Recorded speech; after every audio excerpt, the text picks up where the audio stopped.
kredibilitas itu akan diberikan oleh Allah bagi orang yang benar-benar menjalankan apa yang Allah sukai dan meninggalkan apa yang tidak Allah suka. Alhamdulillahi Rabbil Alamin. Alhamdulillahilladzi anzala sakinah fi qulubil mu'minin liyazdadu imanan ma'a imanihim. Allahumma salli ala Muhammadin wa ala alihi wa ashabihi ajma'in. Allahumma inna nas'aluka ilman nafi'an wa rizqan thayyiban wa amalan mutaqabbalan. Ya Allah, bukakan hati kami agar mendapat ilmu yang manfaat, ilmu yang menguatkan iman kami, ilmu yang memandu amal soleh kami, ilmu yang mengantarkan kami menjadi ahli surgamu. Amin ya Allah ya Rabbal Alamin. Sukses itu masuk surga. Tidak ada artinya di dunia punya jabatan tinggi kalau jadi ahli neraka. Benar? Tidak ada artinya di dunia terkenal, di akhirat tersiksa. Sukses itu adalah jadi ahli surga. Dunia ini sepenuhnya adalah ujian.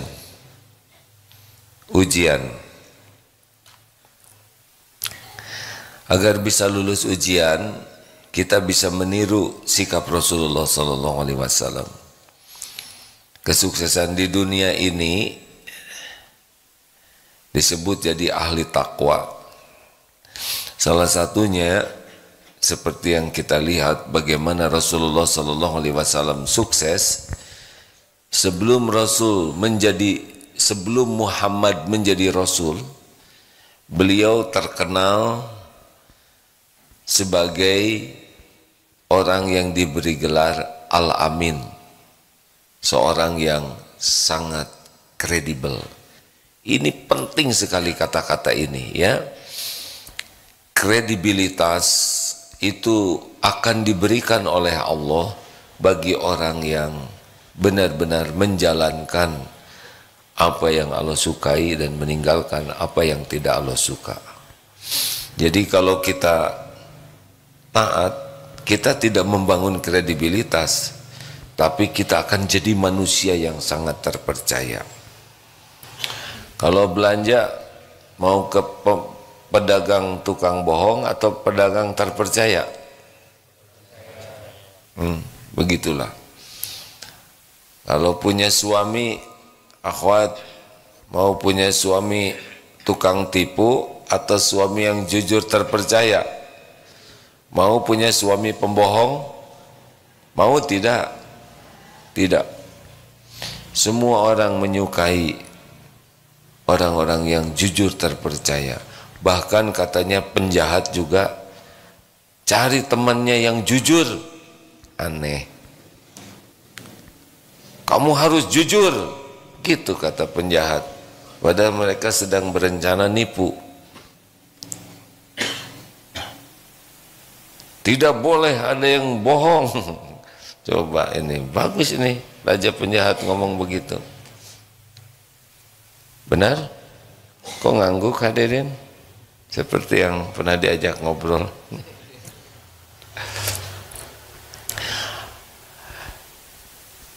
Dalam Islam, sifat Rasulullah SAW, satu sidiq, dua amanah, tiga fatonah, empat tabligh. Ini luar biasa, efektif sekali. Kalau orang kredibel, dia jadi kepala keluarga, dia disegani. Seorang yang kredibel, kalau dia jadi seorang pemimpin, dihormati, dipatuhi. Kalau dia jadi seorang pedagang yang kredibel itu laku. Nabi Muhammad muda itu keren sekali. Tidak ada yang ragu kepada beliau. Setiap perkataannya diyakini kebenarannya, setiap janji orang yakin pasti ditepati. Setiap diberi amanah tidak pernah berkhianat. Luar biasa, percaya. Orang-orang Mekah kalau pergi menitipkan kuncinya kepada Muhammad, diantaranya begitu. Dan para investor berlomba-lomba menitipkan modalnya. Kalau pembeli senang bertransaksi dengan Muhammad sebagai pemuda ini, karena benar-benar sangat terpercaya di dalam bisnisnya ini. Berikut ini adalah keuntungan kredibel. Barusan sudah disampaikan ya, orang yang kredibel itu akan berpengaruh. Kalau dia pemimpin disukai dan diikuti. Kalau karirnya orang yang kredibel melesat. Kalau dia seorang suami, istri akan segan dan anak-anaknya. Kalau dia seorang istri yang kredibel, sangat dihormati oleh suaminya, juga anak-anaknya, juga mertuanya. Jadi di mana dia berada, kalau kita punya kredibilitas, kita akan mendapatkan penghormatan yang baik. Dan seorang yang kredibel akan sangat puas dengan kehidupannya. Lalu apa saja nih yang merusak kredibilitas kita? Satu, ketidakjujuran, bohong. Sekali kita berbohong, maka kita tidak dipercaya lagi. Walaupun sesudah itu kita bicara benar, maka jangan pernah berbohong. Sekuat tenaga jangan berbohong. Bohong putih itu yang dibolehkan adalah satu, untuk dalam rumah tangga ini ya, untuk menjaga keharmonisan, tapi bukan berbohong menyembunyikan kemaksiatan. Tolong digarisbawahi ya. Berbohong ringan sebetulnya bukan bohong asli. Ini misal, bagaimana Pak makanannya lezat, aslinya kurang lezat, tapi demi membahagiakan, Masya Allah, baru kali ini menikmati makanan seperti ini. Sebelumnya memang lebih enak, sekarang agak asam, tapi tidak bisa disebut asamnya. Bapak dibelikan kopiah oleh istri yang ada rumbe-rumbenya ke sini. Sebetulnya kita shock melihat kopiah ini. Gimana menurut Bapak? Ini kopiah luar biasa. Akan Papa simpan di lemari sebagai kenangan terindah. Mendamaikan orang yang bersengketa boleh. Adik kakak kurang akur, kita bicara ke kakaknya, Kak, sebetulnya adik itu selalu mendoakan loh Kak. Iya, adik kan selalu doa dalam sholatnya ya, Assalamualaikum ayuhan nabi wa assalamualaikum wa ala ibadillahi sholihin. Juga ke adiknya, sehingga kakak dan adik jadi berbaik sangka, tidak apa-apa. Atau yang agak harus berbohong adalah kepada musuh, karena kalau jujur kepada musuh namanya khianat. Selebihnya jujur saja, jangan main-main dengan kebohongan, karena dari kadzib yahdi ilal fujur. Orang kalau sudah bohong mengantarkan dia kepada kejahatan-kejahatan, keburukan-keburukan. Dari kejahatan, keburukan, yahdi ilan nar. Dua, orang yang akan rusak kredibilitasnya adalah yang inkonsisten, atau bahasa kitanya adalah pelintat, pelintut, nggak bisa dipegang.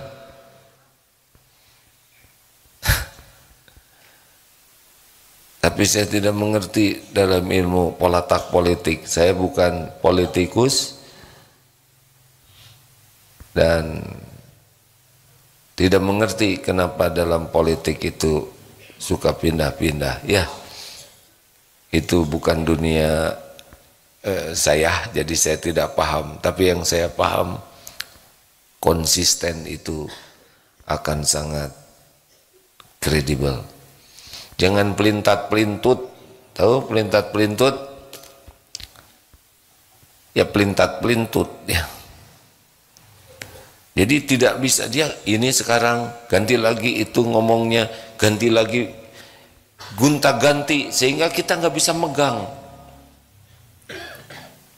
Kan ada yang Pah, yang mana yang cocok ya Pak ya warnanya? Nanya. Yang biru atau yang kuning bajunya? Itu aja Bu, pakai yang biru bagus tuh, warnanya ngepas. Tapi yang kuning juga bagus loh Pak. Pas keluar hijau. Nah begitulah, dan agak bingung memang. Nanti suaminya yang ditanya, ya teh kumaha ya kan, nanya yang biru yang kuning, dikasih tahu yang biru maunya yang kuning, tapi yang keluar yang hijau. Udah nggak usah Pak, nggak usah ribut. 3, tidak profesional.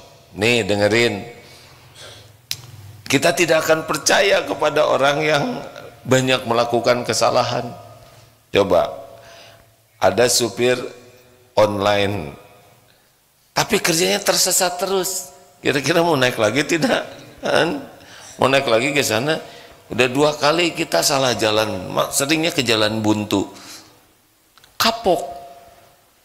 Beli makanan ke seorang pedagang, ternyata salah lagi, pesen comro dikasih misro, memang bronya sama tapi dalemannya beda. Makin tidak profesional dalam bekerja, tidak profesional dalam berbuat, makin kurang kredibilitas. Ingat baik-baik ini ya, orang itu senang kepada yang memuaskan. Seperti pepatah Padang mengatakan, jikalau engkau kecewa beritahu kami, jikalau engkau puas beritahu siapa?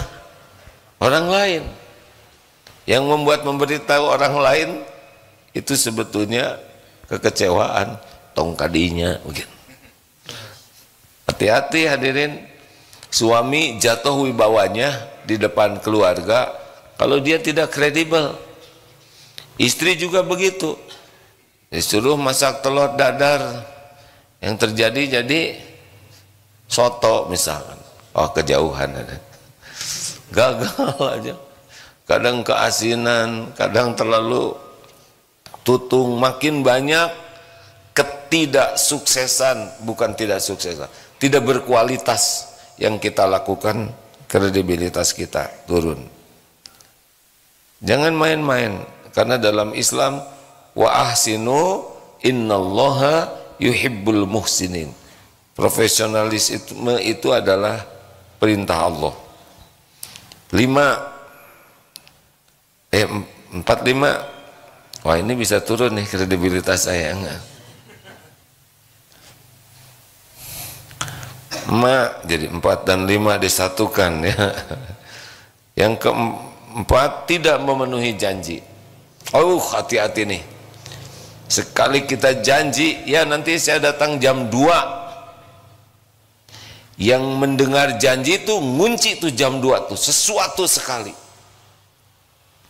Jam 2, 2:05 tidak ada, 2:15, 30, jam 3 tidak ada.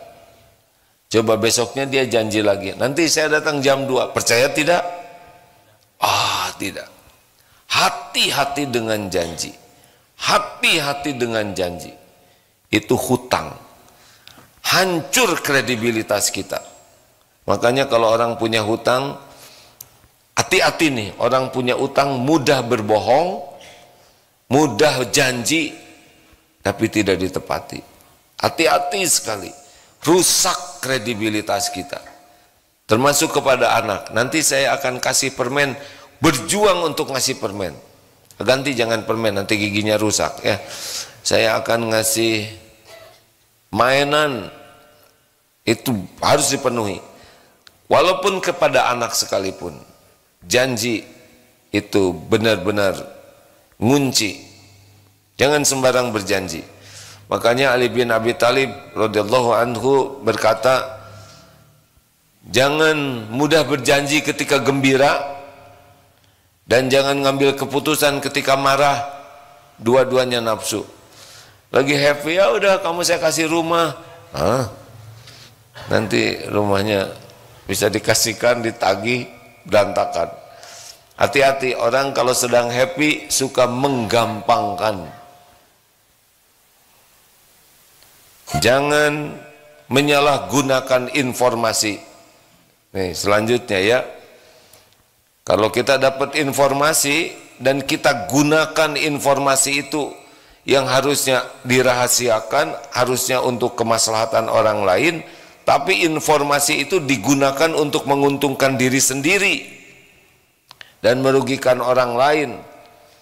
Misalkan akan ada pembangunan tapi dirahasiakan karena supaya harga tanah tidak naik. Nah, informasi itu dia gunakan untuk membeli tanah-tanah kepentingan pribadinya. Nah, itu cenderung tidak kredibel. Menggunakan info, data yang tidak seharusnya untuk kepentingan pribadi tapi dia gunakan. Kemudian kurangnya transparan. Nah, ini ciri orang yang tidak akan jatuh kredibilitasnya, itu suka sembunyi-sembunyi. Pembukuan tidak sembunyi. Pembukuan sembunyi-sembunyi. Ada DKM, bisa jatuh itu DKM wibawanya kalau pengelolaan keuangan masjid tidak transparan. Transparansi ini penting sekali dalam kredibilitas. Misal ada sebuah masjid, pemasukannya tidak jelas, pencatatannya, pengeluarannya tidak jelas, jatuh nih wibawanya. Orang tidak mau lagi sedekah, tidak lagi mau menitipkan zakat infak sodakohnya. Kenapa? Tidak transparan. Makanya akuntabilitas ini penting. Diperiksa oleh akuntan publik. Yang meriksanya harus yang kredibel. Jangan diperiksa oleh wakilnya, harus oleh yang ahlinya. Alhamdulillah di Darut Tauhid DT Peduli diperiksa oleh akuntan publik yang terpercaya, juga lembaga-lembaga lainnya kita undang, harus transparan. Kalau tidak maka akan kurang kredibilitas, dan diumumkan hasilnya ya, jangan disembunyikan. Ada lagi adalah konflik kepentingan. Misalkan kita di sebuah negara ada MK,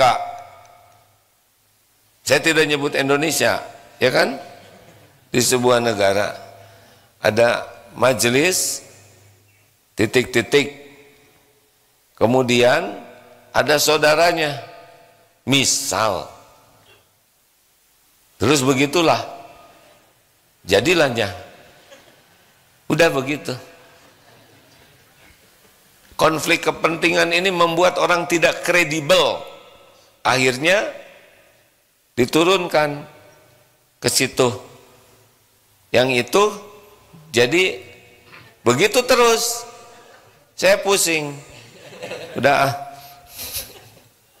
ini ngomong tidak profesional. Bisa turun nih kredibilitas. Apa sih ngomong apa? Yang tadi. Kalau ada konflik kepentingan, itu cenderung turun kredibilitasnya. Iya kan?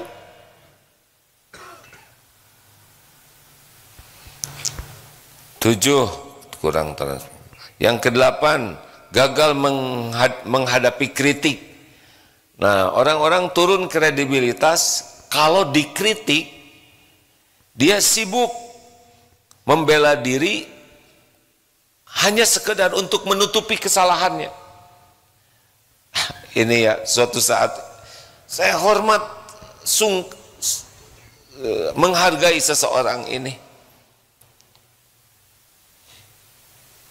Kemudian di dekatnya ada sampah, ini santri karya. Guru lagi, Dek, lihat tidak sampah di dekatnya. Kalau di sini kan harusnya TSP, tahan dari buang sampah sembarangan, simpan sampah pada tempatnya, pungut sampah adalah sedekah, harus mungut sampahnya. Lihat, iya sebetulnya saya itu mau mengambil, tapi saya harus ngumpulkan santri dulu, karena itu santrinya terus saya ngomong, padahal tinggal ngaku, oh ya saya lalai, saya sudah lihat tapi saya tidak mengambilnya, harusnya saya yang ngambil, saya salah, tinggal begitu. Ini sebetulnya itu saya mau ngurus santri terus segala diomongin, tinggal diambil aja sampahnya oleh kita, selesai. Tapi apa yang terjadi kepada beliau? Drop kepercayaannya, benar? Oh, orang ini tidak gentleman, ini tidak berani ngaku, sibuk ngeles. Dengar ya, orang yang sibuk memberikan alasan padahal dia salah, bukan yang ngaku, maka alasan itu memperjelas kesalahan, nambah dalam lagi. Tinggal ngaku saja, saya salah, saya sudah lihat tadi, tapi saya lalai, saya masih malas mengambilnya, saya siap menerima sanksi. Bagus, daripada sebetulnya mau saya ambil, tetapi itu tuh itu jatuh langsung wibawanya. Jangan suka banyak alasan, jangan ngeles. Kalau salah, akui saja salah. Yang kesembilan, tidak berempati dan tidak menghargai orang lain. Ini setiap kali kita bersikap zolim kepada orang lain, turun kredibilitas kita. Karena yang mengangkat kredibilitas adalah adil. Jadi setiap kali kita zolim, menyakiti orang, itu turun. Ini di dunia ini sekarang ada beberapa negara yang asalnya disegani, turun terus sekarang kredibilitasnya di depan rakyatnya karena mendukung perbuatan tidak baik dari satu kelompok, satu negara, didukung terus menerus, akibatnya turun terus kredibilitasnya. Memang zolim itu akan merusak kredibilitas. Bisa dipahami ini? Betapa kalau kita jadi orang takwa, ini semua ini nggak ada nih. Kita akan jadi orang yang takdirnya insya Allah manusia terhormat. Apa yang harus kita lakukan supaya kita kredibel?